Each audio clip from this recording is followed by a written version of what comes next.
Last part. Going to do the same exact thing, but you'll notice that your terms are a little bit different. Now we have two different terms, or sorry, two different variables in there.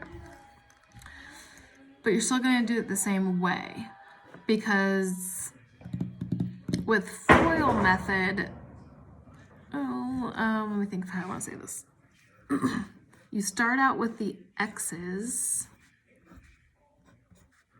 but you're going to end with the y's. And in the middle, you're going to have your x and your y. I'll show you how it works at the end. How about that? So I need two numbers that you multiply together to get 32, negative 32, that you add together to get negative 4. So 8 and 4 is what I'm coming up with. I need a negative 4, so it's going to be a negative 8 plus 4. Gives me my negative 4, yes. So we're going to have minus 8y plus 4y. So you need your x's at the beginning and you need your y's at the end, and then you just fill in your numbers that work. So this is your final answer. But if I had to reverse this and do the FOIL method, x times x is x squared.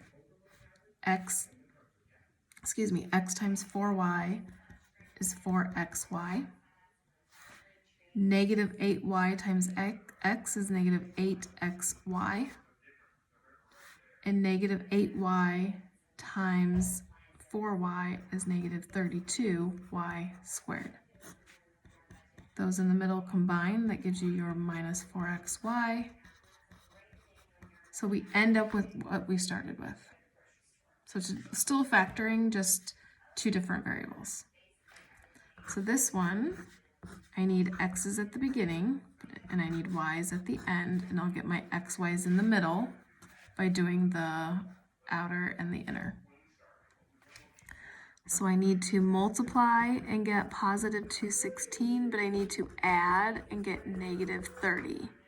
So that means these both have to be negative. So if I was looking at my multiplication chart, I would get 12 and 16. No, 12 and 18.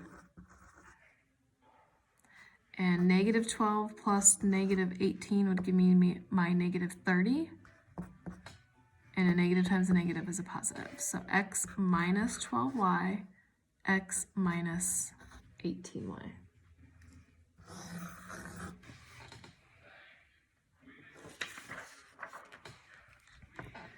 All right, this one is now a little bit different again. We're not going to have any variables on the ends because it's just a whole number. But now we have x squared, y squared, so that means we're going to have an x and a y at the beginning.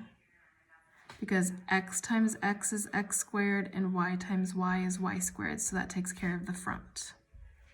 So I still need to multiply and get negative 24 and add and get 10. So 24, 12, and 2 works. 6 and 4 could work. So let's do 6 and 4 real quick. If this is a negative, that means one of these has to be negative. Well, negative 6 plus 4 means subtraction. And if I put the negative 4 over here, negative over there, it's still subtraction. And you can't do 6 and 4 and subtract and get 10. So 6 and 4 don't work.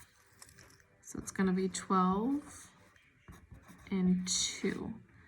So positive 12 plus negative 2 is subtraction, with the bigger one being your positive.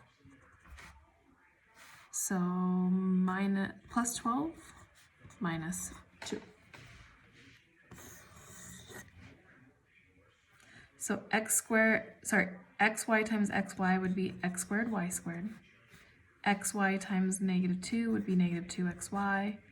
12 times xy is 12xy. 12 times negative 2 is negative 24.